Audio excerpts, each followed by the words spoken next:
Since the 2024 NFL Draft wrapped up last weekend on Saturday, coming up here on today's Philadelphia Eagles. Now, I want to do some Eagles winners and losers in the aftermath of the draft. I'm Chase Senior. Hope all of you out there are having a great weekend, enjoying your Sunday. Thank you so much for watching the video. And let's dive right into it here. And I want to start off glass half full. I'm a positive guy, so let's begin with some Eagles winners here. And I look first along the offensive line. Going into the draft, I thought Philadelphia for sure needed to bulk up some offensive line depth as Jack Driscoll, Sua Opeta left an NFL free agency. You had the retirement of Jason Kelce, and for Cam Jurgens, Tyler Steen, Lane Johnson, for a multitude of reasons that I'm about to get to, I think they can be tallied as winners here. For Jurgens, Philadelphia did not draft a center early to replace him.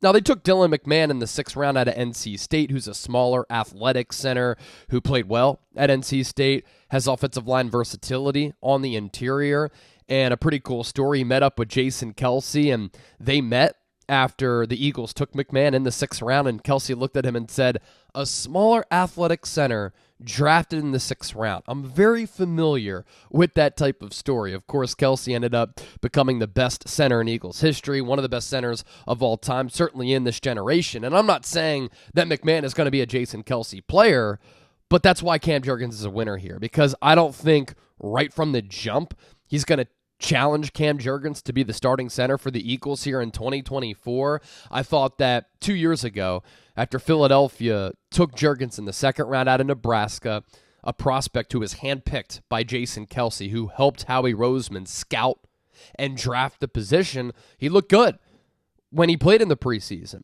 Comfortable, athletic, got out to that 2nd and 3rd level on some of those pull blocks in the ground and pass game. And I thought that Jurgens, in playing right guard last year, all things considered, with him playing center at Nebraska, played pretty well at right guard. So I'm excited to see how he develops at the center spot, and I don't think McMahon is going to unseat him from that position. And as I mentioned, going into the draft, you needed to get some offensive line depth. McMahon helps do that. Matt Hennessy, who you brought in free agency, the Temple product, helps you accomplish that. You took Trevor Keegan late in the draft, too, out of Michigan. So you have that solid depth, but Cam Jurgens, I don't think, is going to lose his starting role. And then for Tyler Steen, at least going into training camp, Steen, who started his entire career at left tackle at Vanderbilt and then Alabama, who was drafted 65th overall by the Eagles in the 2023 draft, is going to have an opportunity to start at right guard. The Eagles drafted the aforementioned Trevor Keegan. He could maybe, if he plays extraordinarily well, unseat Steen at a new position, and Keegan has played guard, but Steen should start off by getting first-team reps and has an opportunity to lock that starting role down. And then Lane Johnson. There was a lot of chatter, given Howie Roseman's history, how much the Eagles prioritize and value the offensive line, about getting a future Lane Johnson replacement in the 1st round. But I think that run of offensive tackles prior to Philadelphia picking at 22 helped Lane Johnson in a way where the Eagles didn't draft his future replacement. I also think that with the way that he's been playing, if he's able to stay healthy, he has some really good play and really good years still left in the tank.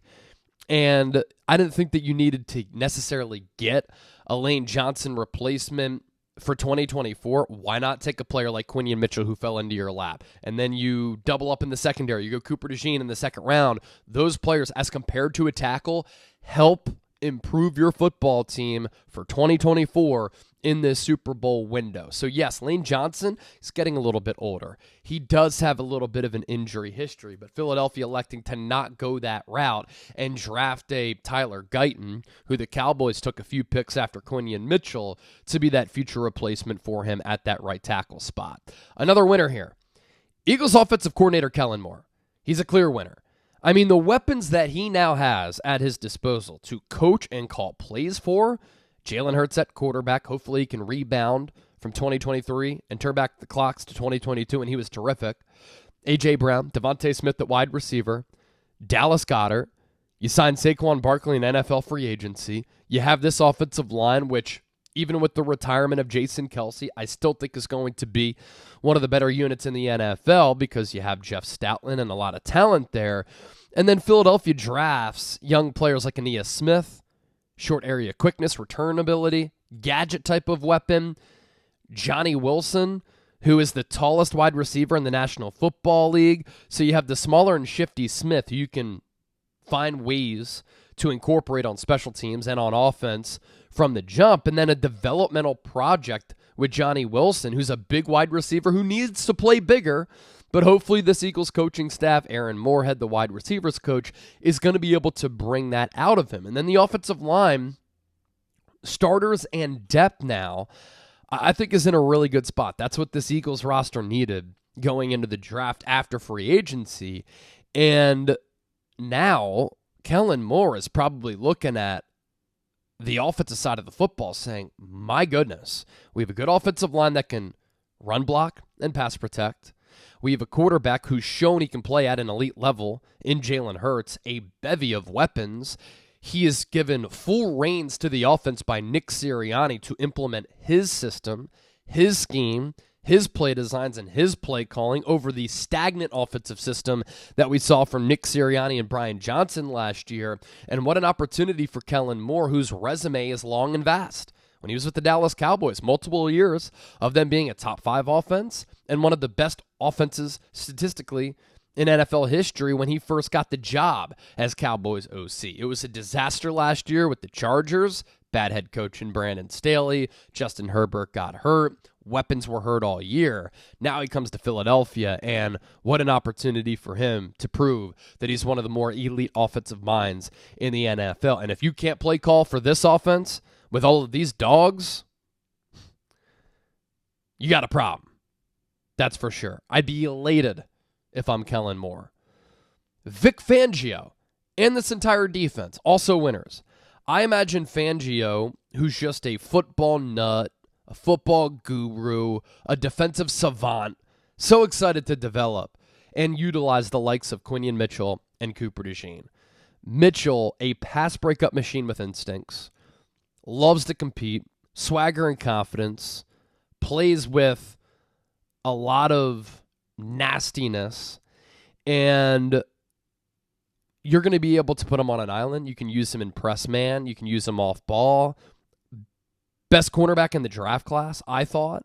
And then the best cornerback at the Senior Bowl. So if you're worried about Quinion Mitchell going up against a lack of competition at Toledo in the MAC, he goes to the Senior Bowl. He's locking everybody down in all types of drills. And man, zone, press, off coverage, he is just a dog. And the quarterback he wants to intercept the most, this is right after he's drafted. The Eagles are putting together a video for their website and social media. He says, Jalen Hurts. How cool is that? He wants to pick off Jalen Hurts in practice and can't wait for it. And then there's Cooper DeJean, who in his first rookie practice at the end of last week played all over the defense. Every position of that secondary. This is an athlete who I think can be a plug-and-play guy like Mitchell because of the versatility that he has to play literally anywhere. And the giddy-up for Cooper DeJean, I know it doesn't have to do with Vic Fangio, but as a returner, he's got some horsepower as a punt returner. And if Britton Covey gets cut because of the depth at wide receiver, and you want to go with Aeneas Smith or Cooper DeJean as your returners, and then you have this new kick return rule, that's going to be an interesting camp battle, even though Britton Covey the last year and a half has been one of the best punt returners in the NFL, if not the best. But DeJean, 7 interceptions at Iowa, 3 went back for touchdowns. And Vic Fangio's like, my gosh, I got these 2 players who fell right to us. We traded up, obviously, for DeJean, but what great value there. And it improves the secondary for the entire Eagles defense. And then the young developmental linebacker in Jeremiah Trotter Jr., who, fittingly, is wearing number 54, like his pops when he was a 2-time All-Pro with Philadelphia. And then Vic Fangio kind of pounded the table reportedly for Houston Christian edge and former Cornell safety Jalix Hunt, who his line after Howie Roseman called him after the Eagles selected him, "What's up, Big Pimpin'?" was just tremendous. And Vic Fangio really wanted Jalix Hunt. And Philadelphia in free agency really prioritizing the defensive side of the football. Bryce Huff, Devin White, C.J. Gardner-Johnson, and then in the NFL draft, they bulk up this defense. So Vic Fangio, a winner here. Nick Sirianni, from hot seat to wow, what a roster with really good coordinators. And I've been asked by a lot of people, how do you think the Eagles are going to do? What do you think about the roster? How do you think they stack up with teams in the NFC? Honestly, I think the biggest difference and the biggest, I guess, change for the Eagles this offseason, having better coordinators. You go from Sean Desai, who had 1 year of play calling experience for a bad Bears team, and Brian Johnson, who had never called plays at the NFL level, to now Kellen Moore and Vic Fangio, who are so seasoned and respected across the NFL.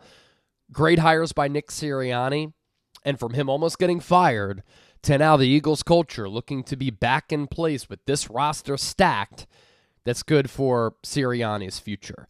Nakobe Dean, yet another chance to prove yourself. You can be a starting linebacker alongside Devin White for this defense, depending on what Fangio wants to do with his scheme. Probably 3-4, 3-4 hybrid. So Nakobe Dean, Devin White, as the two off-ball linebackers, he has a chance once again if he can stay healthy, because Philadelphia didn't draft an Edgerrin Cooper in the second round or a Junior Colson. They did get Jeremiah Trotter Jr. a little bit later, an instinctual player who put up great numbers, not great testing, but Nakobe Dean at least going to have the inside track coming off that foot injury to be the starter. Milton Williams, my last winner here, because Philadelphia didn't draft a defensive tackle, and now him behind Jordan Davis, big question mark. Is he a three-down player? Jalen Carter, who was squatting a ton of weight on Friday over the weekend in the facility alongside Jalen Hurts and Saquon Barkley as the Quadzillas were out. But Jordan Davis is a big question mark. I mean, you know, it's looking more and more like Eagles trading up to take him. What was it, 14th overall? Not a great decision, because is he a three-down player? And if he's not a three-down player and he can only play 1 or 2 downs, you don't take a player in the first round who's only a 1 or 2 down player. So now Milton Williams, if Jordan Davis doesn't work out, I think Jalen Carter can be a star. Milton Williams, who's a good player, contract year, is going to have an opportunity to see a lot of snaps, and I think that he could be a breakout candidate for this Eagles team. Who's your biggest winner following the draft? Let me know down in the comments section right now. Drop me a name. As for the biggest Eagles losers, James Bradberry, Quinion Mitchell, Cooper DeJean, Philadelphia drafting 2 DBs in the span of pick 22 to pick number 40, trading away 50 and 53 to get to 40 to take DeJean, puts you firmly on the hot seat. Your awful play last year also puts you on the hot seat. Your inability to cover or tackle in the wild card game against the Tampa Bay Buccaneers was despicable, and it puts you on the hot seat. Now, what's fascinating is that James Bradberry has this trajectory in his NFL career. 1 good year, 1 bad year, 1 good year, 1 bad year. Had a bad year with the Giants, gets let go. Philadelphia signs him. Him and Darius Slay were tremendous in 2022. He could not have been worse in 2023. It's not an exaggeration, not a hyperbolic statement. It's a fact. And now Bradberry could either get cut. I doubt he has any trade value. If anything, he could get benched, because not only do you have Quinion Mitchell and Cooper DeJean, are Eli Ricks and Kelee Ringo better options than James Bradberry? The younger, inexperienced corners who are also trying to get playing time in Eli Ricks and Kelee Ringo, Josh Jobe, you can throw him in there. They're also kind of losers here, because one of those cornerbacks simply might not make the team. Seriously. You look at this Eagles cornerback room, Darius Slay, Quinion Mitchell on the outside to start, I believe. And then you have Avonte Maddox in the slot. You have Kelee Ringo and Eli Ricks, who can play outside. You have Isaiah Rodgers and James Bradberry, who can play outside. You brought in Tyler Scott, an NFL free agency from the Raiders. He's a slot guy. So, look, those are a lot of cornerbacks right there. Who makes the team? Who doesn't? So that's why I kind of look at some of those members in the secondary at the cornerback position specifically as losers here, because one of them could be a really good player. The training camp battle is going to be fierce. It's going to be competitive. It's going to be tight. But a player might play well, and they still might get cut. They still might get traded. And that's pretty telling. And I think that speaks to what Howie Roseman's been able to build and develop at that position. And then lastly, Kenny Gainwell. Final year of his rookie contract. Eagles drafted Will Shipley in the 4th round. And Will Shipley out of Clemson is a player who can catch the ball at the backfield, is a good third down back, can line up in the slot, has good patience, balance when he runs. Kenny Gainwell, a third down back, who the Eagles have used as a pass catcher, who has been a productive player, and last year it was kind of a down year for him. He is a good blocker, though, so that could keep him on the field over Shipley, who's not a great blocker. Shipley also has some fumbling tendencies and issues, but as far as this year, Gainwell's going to get challenged. As far as the future, Will Shipley might be his replacement with Gainwell set to be a free agent. So I asked you for your biggest winner. Give me your biggest loser. Eagles winners and losers following the NFL draft. Hope you all enjoyed this segment here on this Sunday. If you did, give me a real one down in the comment section. And don't forget to subscribe.